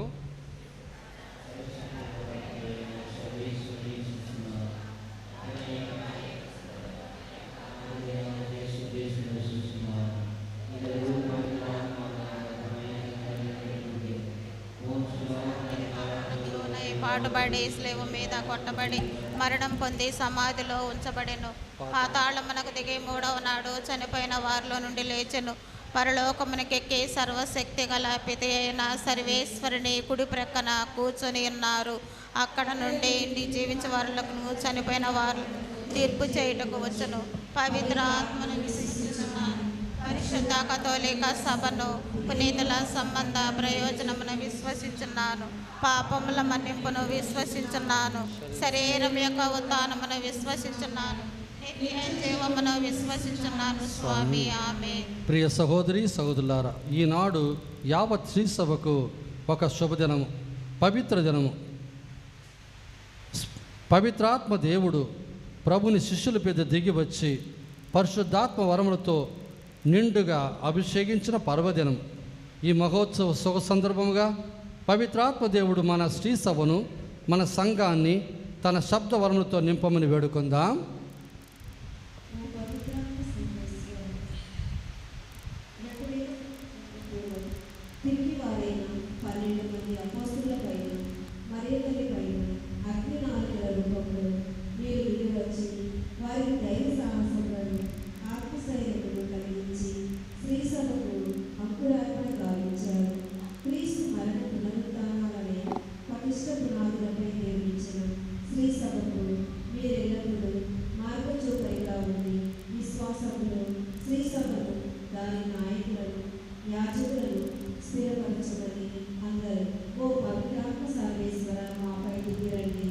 పవిత్రాత్మ సర్వేశ్వర మాపై దిగిరండి. ఓ పవిత్రాత్మ సర్వేశ్వర, సత్యస్వరూపియగు ఆత్మ వచ్చినప్పుడు మిమ్ములను సంపూర్ణ సత్యమునకు నడిపించును అని యేసు ప్రభు వాగ్దానం అనర్చినట్లు ప్రభు తన ఆత్మను మనపై పంపి సంపూర్ణ సత్యమునకు నడిపించుచున్నారు. ఈ బలిపీఠం చెంత చేరిన మా అందరిపై మీ ఆత్మను వర్షధారగా కురిపించండి. మాలోని సమస్తమును శుద్ధి చేసి మీ పరిశుద్ధతను గాయకొని మీ మహిమాయుత సత్య మార్గంలో నడిపించమని అందరూ ఓ పవిత్రాత్మ సర్వేశ్వర మాపై దిగిరండి. ఓ పవిత్రాత్మ సర్వేశ్వర మాపై దిగిరండి. ఓ పవిత్రాత్మ సర్వేశ్వర, ఈ లోకపు వ్యామోహాలలో చిక్కుకొని పాపమని ఊపిలో కొట్టి నిలుచుచున్నందుకు మీకు కృతజ్ఞతలు వందనములు తెలుపుచున్నాము. మేమంతా మాలోని పాప కారకాలను పాపహేతువులను సమూలంగా మీ ఆత్మబలంతో జయించి మీ రాజ్యమును ప్రేమైన వారసులుగా చేయమని మాపై దిగిరండి. ఓ పవిత్రాత్మ సర్వేశ్వర, బప్తిస్మము ద్వారా క్రీస్తు ప్రభుని దివ్య శరీరములోని అవయవములుగా రూపొంది ప్రభుని ఆత్మతో నింపబడి ఆత్మ ప్రత్యక్షతను పొందిన మేమంతా ప్రభుని ఆత్మలో ఏకమై యేసే ప్రభు అని అంగీకరించి నిత్యము మిమ్ము ఆరాధించు మహద్భాగ్యమును సకల శ్రీసభ బిడ్డలకు దయచేయమని అందరూ ఓ పవిత్రాత్మ సర్వేశ్వర మాపై దిగిరండి.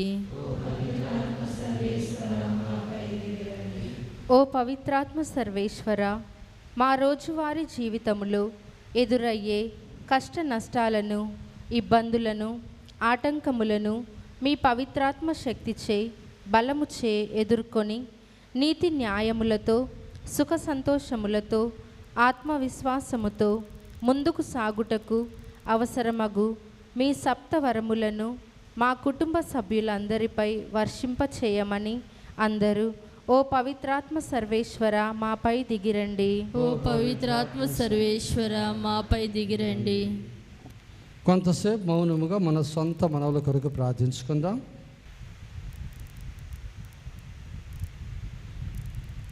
మన ప్రార్థనని కూడా మరీ తల్లి కరముల ద్వారా ప్రభుకు సమర్పించుకుందాం. దేవర ప్రసాదం చేత నిండిన మరియమ్మ వందనము. ఏలువారు మీతో ఉన్నారు, స్త్రీలలో ఆశీర్వదింపబడిన వారే. మీ గర్భఫలము యేసు ఆశీర్వదింపబడిన వారగుని. పరిశుద్ధ మరియమ్మ సర్వేశ్వరుని యొక్క మాత, పాపాత్మలమైనడు మా కొరకు ఇప్పుడును మా మరణ సమయమందును ప్రార్థించండి. ఆమేన్. ప్రార్థించుదాము.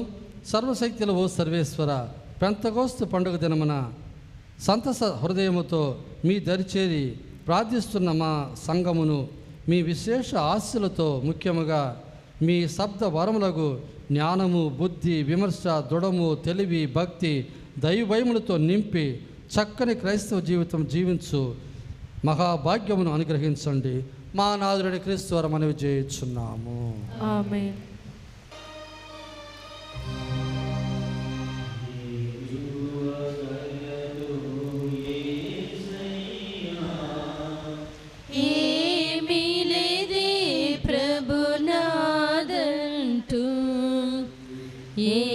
ఏమివ్వగలను యేసయ్యా, ఏమిలేదే ప్రభునాదంటూ.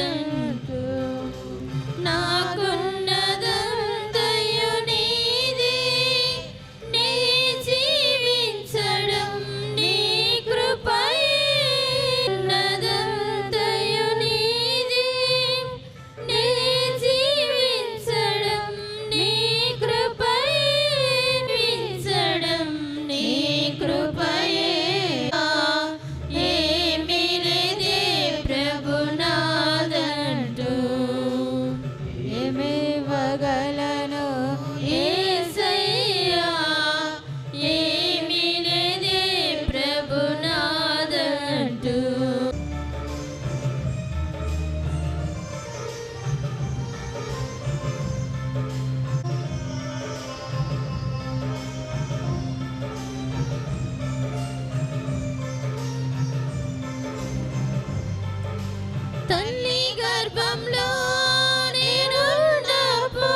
సహోదరి సహోదరులారా, నేను మీరు నడిపించిన ఈ బలి సర్వశక్తి గల పిత సర్వేశ్వరునికి ప్రీతికరమగుట్లో ప్రార్థన చేయండి. ప్రభువు తన నామస్తుతి మహిమ కొరకును మన ప్రయోజనం కొరకును తన పవిత్ర శ్రీ సభ ప్రయోజనం కొరకును ఈ కరుణ ద్వారా ఈ బలిని స్వీకరించుగాక. ప్రార్థించుదాము. ఓ ప్రభువా, మా ఈ అర్పణను దయతో స్వీకరించండి. మీరు వాగ్దానం చేసిన పవిత్రాత్మ మాకు మీ సత్యములను సంపూర్ణముగా తెలియజేసి ఈ పవిత్ర కార్యముల పరమార్థమును గ్రహించినట్లు మాకు తోడ్పడునుగాక. మా నాథుడైన క్రీస్తు ద్వారా ఈ మనవి చేయుచున్నాము. ప్రభు మీతో ఉందురుగాక. మీ ఆత్మతోనూ ఉందురుగాక. మీ మనస్సులు ఉన్నతము త్రిప్పండి. ప్రభు వైపు త్రిప్పి ఉన్నాము. మన దేవుడైన ప్రభును కృతజ్ఞత తెలుపుదాము. కృతజ్ఞత తెలుపుట యుక్తము న్యాయము. ప్రభు అయిన దేవ, పావన పిత, సర్వశక్తి నిత్య సర్వేశ్వర, మేము ఎల్లప్పుడూ నేర్చోట మీ కృతజ్ఞత వందనములు చెల్లించుట యుక్తము న్యాయము ధర్మము రక్షణదాయకం. ఎందుకన మీరు పాస్కా పరమ రహస్యమును నెరవేర్చు నీ కుమారుని ద్వారా మీ బిడలుగా ఎన్నుకొనిన వారికి ఈరోజు మీ పవిత్ర ఆత్మను ప్రసాదించుచున్నారు. శ్రీసభ ప్రారంభ దశలో ఈ పవిత్ర ఆత్మ సమస్త ప్రజలకు దైవ జ్ఞానమును వసగి వివిధ భాషలను మాట్లాడు ప్రజలను ఐక్యపరచను. ఏక కంఠముతో ఒకే విశ్వాసమును ప్రకటించుటకు ఉపకరించను. కావున పాస్కోత్సవ ఆనందముతో ప్రపంచమంతి ఉప్పొంగుచున్నది. స్వర్గ శక్తులు దూతల దళములు మీ మహిమను ప్రకటించుచు మీ వైభవం నిరంతరం ప్రకటించుట ఎట్లనగా,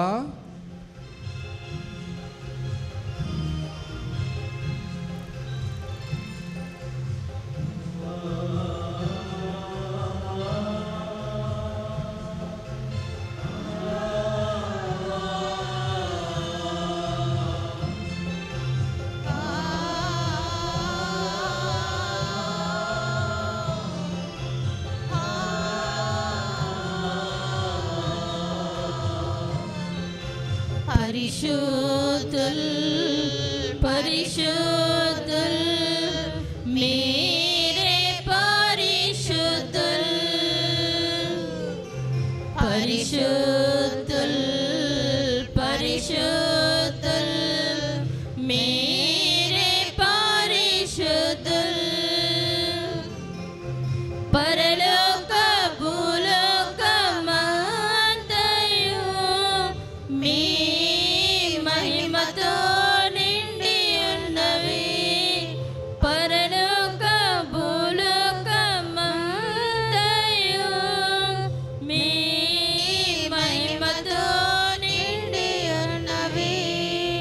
మహోన్నతమున హోసన్నా హోసన్నా మహోన్నతమున హోసన్నా మహోన్నతమున హోసన్నా మహోన్నతమున హోసన్నా హోసన్నా పరిశుద్ధుల్ పరిశుద్ధుల్ మీరే పరిశుద్ధుల్ పరిశుద్ధుల్ పరిశుద్ధుల్ మీరే పరిశుద్ధుల్ ఏలిన వారి నామమున వచ్చేడి వారు ధన్యులు.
ఓ ప్రభువా, మీరు నిజముగా పరిశుద్ధులు, సర్వ పవిత్రతకు ఒకటయ్య మీరే.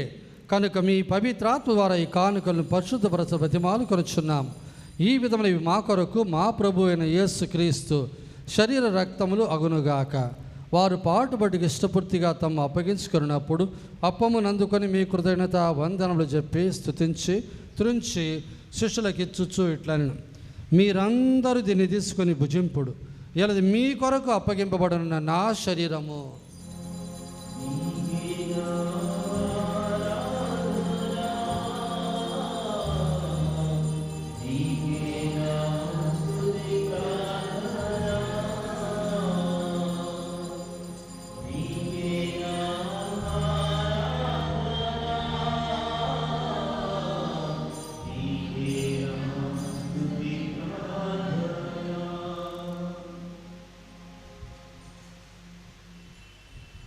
ఆ విధముగానే భోజనానంతరం పాత్రను అందుకొని మరలా ఆమె కృతజ్ఞతావందనలు చెప్పి స్తుతించి శిష్యులకిచ్చుచు ఇట్లా నేను, మీరందరూ దీన్ని తీసుకొని దీని నుండి పానం చేయుడు. ఇలా ఇది నూతన నిత్య నిబంధన యొక్క నా రక్తపు పాత్రం. ఇది మీ కొరకును అనేకుల కొరకును పాప పరిహారార్థమే దారబోయబడు. దీన్ని నా జ్ఞాపకార్థం చేయుడు.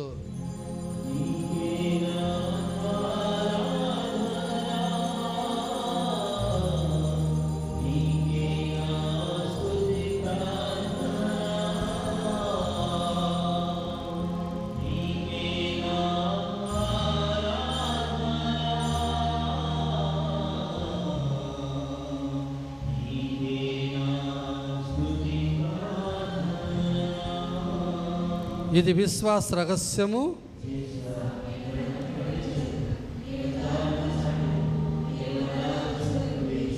కనుక తండ్రి, క్రీస్తు మరణమును ఉత్థానమును స్మరించుచు జీవమునొసగి అప్పమును రక్షణ పాత్రను సమర్పిస్తున్నాం. మీ సముఖం నిలిచి మీకు పరిచర్య చేయుటకు మమ్మ పాత్రులుగా చేసేందుకు మీకు వందనము తెలుపుచున్నాం. క్రీస్తు శరీర రక్తములందు పాలివారగు మమ్ము పవిత్రాత్మ వారు ఐక్యపరచన బతిమాలు కొనుచున్నాం. ఓ ప్రభువా, ప్రపంచమంతటి వ్యాపించిన మీ శ్రీసభ జ్ఞాపకముంచుకొనుము. మా ఫ్రాన్సిస్ జగద్గురువును, మా ప్రకాశం పీఠాధిపతిని, గురువులందరితో పాటు మమ్మును మీ ప్రేమంది పరిపూర్ణులుగా చేయుము.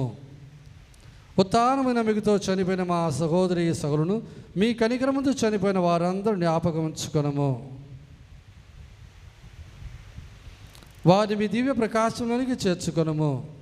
మా అందరిపై దయ చూపి దేవుని కణితులకు మరియమాతతోను, పుడిత జోజప్ప గారితోను, పుడిత అపోస్తులతోను, పుడిత చిన్న తెరేసమ్మ గారితోను, ఆది నుండి మీకు సేవ చేసిన పుణ్యాత్ములందరితోనూ మాకు నిత్యజీవంలో భాగం దయచేయం. అప్పుడు వారితో కలిసి మేము మీ కుమారుడు యేసుక్రీస్తు ద్వారా స్తుతించి మహిమపరచుదాము.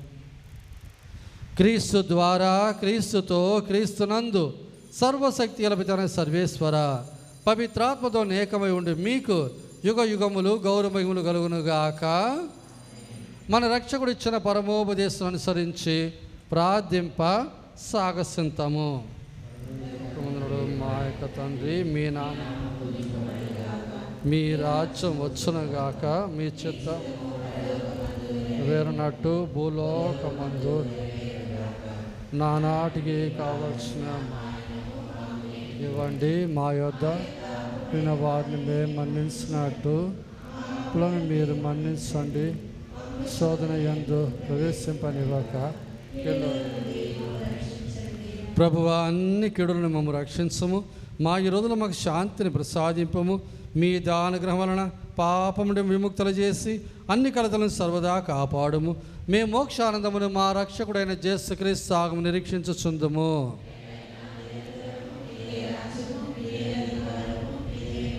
శాంతిని మీకు అనుగ్రహించుచున్నాను, నా శాంతిని మీకు ఇచ్చుచున్నాను అని మీ అపోస్తులతో వచించిన ప్రభు అయిన యేసువా, మా పాపం లెక్కింపక నిశ్చయ విశ్వాసాన్ని వీక్షించుము.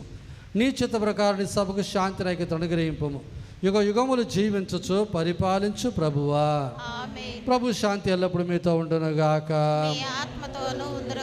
ఒకరికి ఒకరు క్రీస్తు సమాధానం తెలుపుకుందాము. మీ అందరికీ సమాధానం.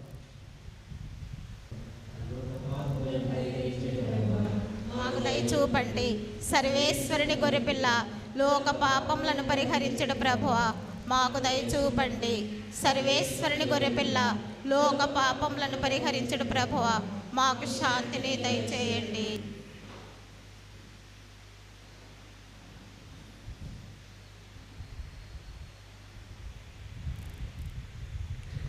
ఇదిగో సర్వేశ్వరుని గొర్రెపిల్ల, ఇదిగో లోకం యొక్క పాపములు పరిగణించుడు వారు, తన పవిత్రాత్మను మనకు పంపినవారు. ఈ ప్రభు విందునకు పిలబడిన వారందరూ ధన్యులు. మీరు నా ఇంట ప్రవేశించుకు నేను పాత్రను కాను, కానీ మీరు ఒక్క మాట పలికి ఆత్మ స్వస్థత పొందు.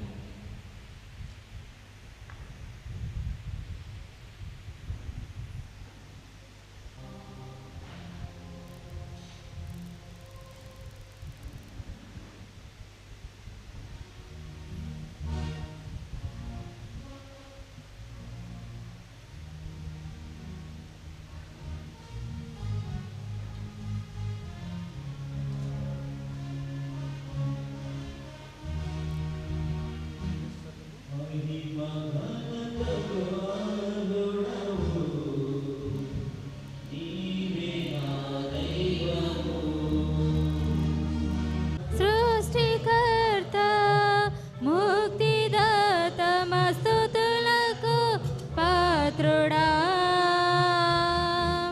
ఆరాధనని ఆరాధననికే, ఆరాధననికే, ఆరాధననికే. మగనతకు అర్హుడవు, నీవే నా దైవము.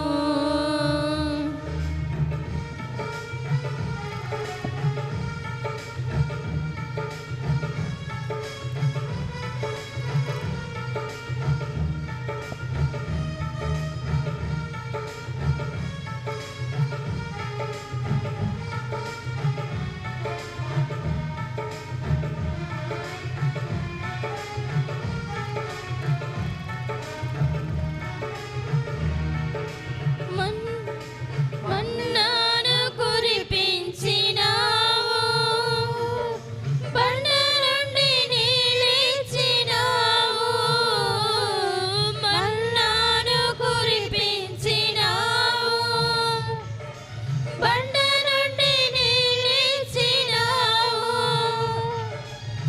యెహోవా ఈరే చూచుకొనును, యెహోవా ఈరే చూచుకొనును, సర్వము సమకూర్చును.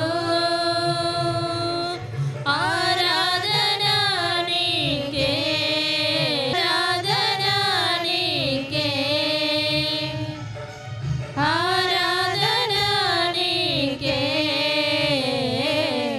ఆరాధన నీకే. మహిమ ఘనతకు అర్హుడవు, నీవే నా దైవము. మహిమ ఘనతకు అర్హుడవు, నీవే నా దైవము.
పరిశుద్ధపరచండి. క్రీస్తుని శరీరమా నన్ను రక్షించండి.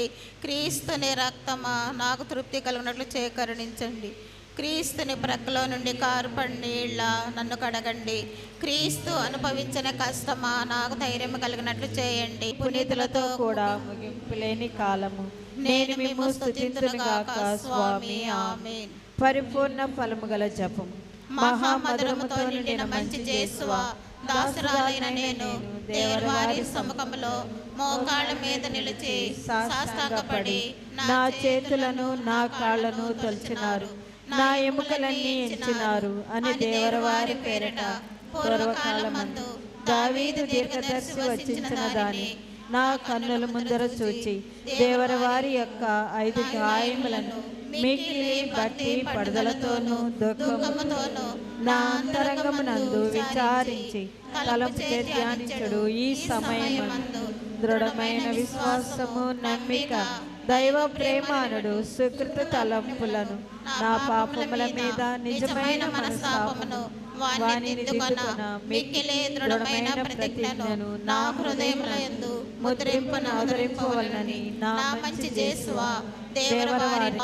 ఆమేన్. మన పరిశుద్ధ పాప గారు తలంపు నెరవేరునట్లుగా పరలోకమందుండడు మా యొక్క తండ్రి, మీ నామం పూజింపబడను గాక, మీ రాజ్యం వచ్చును గాక, మీ చిత్తము పరలోకమందు నెరవేరునట్లు భూలోకమందును నెరవేరును గాక. నానాటికి కావలసిన మా అన్నము మాకు నేటికి ఇవ్వండి. మా యొద్ద అప్పుబడిన వారిని మేము మన్నించినట్లు మా అప్పులను మీరు మన్నించండి. మమ్ము శోధన యందు ప్రవేశింపనివ్వక కీడులో నుండి మమ్ము రక్షించండి. ఆమేన్. దేవర ప్రసాదం చేత నిండిన మరి మా వందనము. ఏలువారు మీతో ఉన్నారు, స్త్రీలలో ఆశీర్వదింపబడిన వారు మీరే, మీ గర్భఫలముకు యేసు ఆశీర్వదింపబడిన వారగుని. పరిశుద్ధ మరియమ్మ సర్వేశ్వని యొక్క మాత, పాపాత్మలమైండు మా కొరకు ఇప్పుడును మా మరణ సమయమందును ప్రార్థించండి. ఆమేన్. పిత పుత్ర పవిత్రాత్మకు మహిమ కలుగును గాక. ఆదిలో కలిగినట్లును ఇప్పుడును మరెప్పుడును సదాకాలం మీకే స్తోత్రము కలుగును గాక. సులో ప్రియమైన సోదరి సోదరులారా, వచ్చే ఆదివారం అనగా 26వ తారీఖు త్రియేక దేవుని మహోత్సవాన్ని మనం కొనియాడుచున్నాం. ఈరోజు సాయంత్రముతో పాస్కా కాలము పూర్తి అవుతుంది. సాయంత్రం చివరి పూజ అయిన తర్వాత ఈ పాస్కా ఒత్తిని తరలించేస్తాం. రేపటి నుంచి మన సామాన్య కాలపు వారంను కొనసాగిస్తాం, అంటే 7వ వారాన్ని. వచ్చే ఆదివారము సామాన్య కాలపు 8వ ఆదివారం, కానీ మనము త్రియేక దేవుని పండుగను కొనియాడుకుంటాం. మనకు గత 1 సంవత్సరముగా చిన్నస్వామిగా మన మధ్య తన సేవలు అందించినటువంటి రెవరెండ్ ఫాదర్ జయన్న గారు, వారు వచ్చే ఆదివారం తన దివ్య బలి పూజను కృతజ్ఞతా బలిగా మనకు సమర్పిస్తారు. అదే సందర్భంలో రాబోయేటువంటి కొత్త చిన్నస్వామి ప్రభుదాస్ గారు కూడా ఆ రోజు వస్తారు. వారిద్దరిని కూడా ఒకరిని సాగరంపటం, ఒకరిని ఆహ్వానించటం, ఒకరి కృతజ్ఞత వందనాలు తెలియజేయడం, ఒకరికి ఆహ్వాన పలుకులు పలకడం జరుగుతుంది. ఈ నెల 30వ తారీఖు అనగా బేస్తవారము మన విచారణ తరపున మనము మరియ తల్లి ఎలిజబెత్ను సందర్శించినటువంటి పండుగను కొనియాడుచున్నాం. నిజానికి ఆ పండుగ 31వ తారీఖు మరియ మాత మాసముగా ఈ మాసమంతా కూడా మనము కొనియాడుకున్నాం. కాబట్టి విచారణ తరపున మనము ఆ రోజు సాయంత్రము దివ్యబలి పూజ తర్వాత మరియ మాత యొక్క తేరు మనం గుడి చుట్టూ తిప్పి ఆనాటిని ఒక పండుగ రోజుగా మనం చేసుకుంటాం. మరుసటి రోజు 31వ తారీఖు అనగా శుక్రవారము ఫాదర్ మరియదాస్ తెనాలి నుండి వాళ్ళు వస్తున్నారు. ఆ రోజు ఏడుగుండపాడులో మరియ మాత యొక్క మహోత్సవాన్ని మనం కొనియాడుకుంటాం. ఆ రోజు ఇక్కడ గుడిలో శుక్రవారం అయినను ఆ రోజు ఇక్కడ ఏముండవు, అసలు గుడిలో జపతన కానీ ఏముండవు. అందరూ కూడా మనం ఆడికి పోవాలనుకుంటున్నాం. కాబట్టి దయచేసి అందరూ కూడా ఏడుగుండపాడులో వచ్చి ఆ యొక్క ఆరాధన మరియు ప్రసంగాలు, దివ్యబలి పూజ, స్వస్థత ప్రార్థనలు వీటిలో పాలు పంచుకొని దేవుని మేలులు మరియు తల్లి యొక్క ఆశీస్సులు పొందాలని మనవి చేస్తున్నాం. ఈ సందర్భంగా బాబురావు మాస్టర్ గారికి, ఎలిజబెత్ అమ్మ టీచర్ గారికి వందనాలు తెలియజేస్తున్నాం. ఎన్నో పనులు సొంతంగా వాళ్ళు చేస్తున్నారు. మీలో ఎవరైనా మీ యొక్క కానుకలు, విరాళాలు అందజేసినట్టయితే వారు ఆ రోజు జరిగే ఖర్చుకు దాన్ని ఉపయోగించగలరు. పూజ అయిన తర్వాత అక్కడ అందరికీ కూడా అన్నము వడ్డించబడుతుంది. రేపటికి అనగా సోమవారం, మంగళవారం, బుధవారం ఈ 3 రోజులు మన ఒంగోలు డీనరులో ఉన్నటువంటి పిల్లలందరికీ కూడా, అనగా విచారణలో ఉన్న పిల్లలందరికీ కూడా ఇక్కడ 3 రోజులు సదస్సు జరపబడుతుంది. మన మేత్రాసనపు పాస్టల్ సెంటర్ డైరెక్టర్ అయినటువంటి ఫాదర్ జాన్ బోస్కో గారు, వారి బృందము ఇక్కడికి వస్తారు. ఆ రోజు ఉదయం 8:30 గంటకంతా పిల్లలందరూ కూడా ఇక్కడికి రావాలి. కాబట్టి ఆ రోజు మధ్యాహ్నం, ప్రతిరోజు మధ్యాహ్నం 3 పూట్ల అన్నం వారికి ఇవ్వబడుతుంది. అటు తర్వాత 3 రోజులు, మొదటి రోజు బైబిల్ గ్రంథం గురించి, రెండో రోజు సత్యోపతి సంక్షేపం గురించి, మూడో రోజు దైవార్చన గురించి తెలియజేయబడుతుంది. మీరు ఎట్టా మీ ఇంట్లో పిల్లలకి మీరు చెప్పరు. కాబట్టి కనీసం మీ పిల్లలందరినీ కూడా మీరు గుడికి పంపాలని మనం చేస్తున్నాం 3 రోజులు. డొన్ బోస్కోలో ఐటీఐలో వాళ్ళు మే నెల 15వ తారీఖు నుండి జూన్ నెల 15వ తారీఖు వరకు ఇంగ్లీష్ మాట్లాడేదానికి మరియు కంప్యూటర్ ఆపరేషన్ చేయడానికి, మ్యూజిక్, స్పోర్ట్స్, ఆటలు, పోటీలు వీటి మీద 1 నెల వారికి నేర్చుకునే అవకాశం ఇవ్వబడుతుంది. దీనికి ఎటువంటి ఫీజు లేదు. కానీ అన్నానికి ఏదో కొంత మనం కట్టాలి. కాబట్టి మీరు మీ యువకులను, 10వ క్లాస్ పాస్ అయిన పిల్లలు, లేదా 9, 10 చదివే పిల్లలు, వీళ్ళందరూ కూడా అందులో పాలు పంచుకోవచ్చు. 1 నెల అక్కడే ఉండి వారు ఈ శిక్షణ పొందొచ్చు. డే స్కాలర్స్గా వచ్చిపోయేవాళ్ళు అలా వెళ్ళి పాల్గొని మళ్ళీ ఇంటికి వచ్చి తిరిగి వెళ్ళచ్చు. ఈ అవకాశం ద్వారా అటు ఇంగ్లీష్ నేర్చుకోవడానికి, కంప్యూటర్ నేర్చుకోవడానికి, మ్యూజిక్ నేర్చుకోవడానికి ఒక మంచి అవకాశం. మీరు దాన్ని సద్వినియోగం చేసుకోమని మనం చేస్తున్నాం. ప్రార్థించుదాము. అందరూ కళ్ళు మూసుకొని తలదించు. ఓ సర్వేశ్వర, మేము ఇప్పుడు భుజించిన దివ్యాహారము మీ పవిత్రాత్మ వరప్రభావమున మా సంపూర్ణ రక్షణకు ఉపకరించునుగాక. మీ పవిత్రాత్మ వివిధ వరములను మాకు ఎల్లప్పుడూ దయచేసి మేమందరం ఐక్యతగా జీవించినట్లు తోడ్పడునుగాక. మా ప్రభువైన క్రీస్తు ద్వారా మనవి చేయుచున్నాము. ప్రభువు మీతో ఉందురుగాక.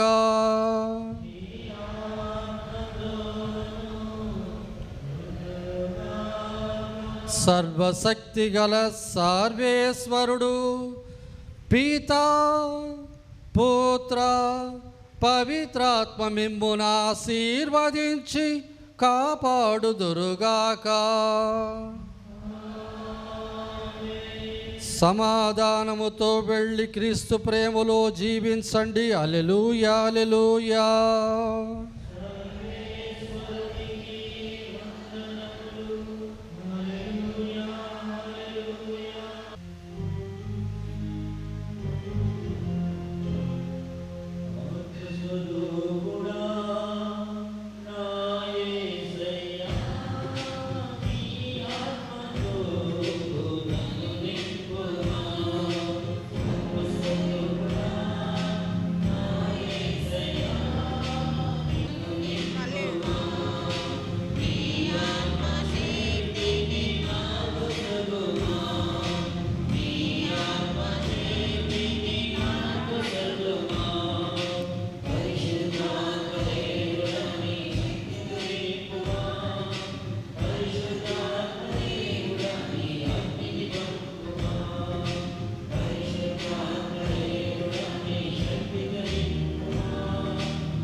పరిశుద్ధాత్మదేవుడా నీ శక్తితో నింపుమా, పరిశుద్ధాత్మదేవుడా నీ అగ్నిని పంపుమా, పరిశుద్ధాత్మదేవుడా నీ శక్తితో నింపుమా, పరిశుద్ధాత్మదేవుడా నీ అగ్నిని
పూజలో పాల్గొన్న వార్త జపము ఒక త్రిత్వైక సూత్రం చెప్పుకుందాము.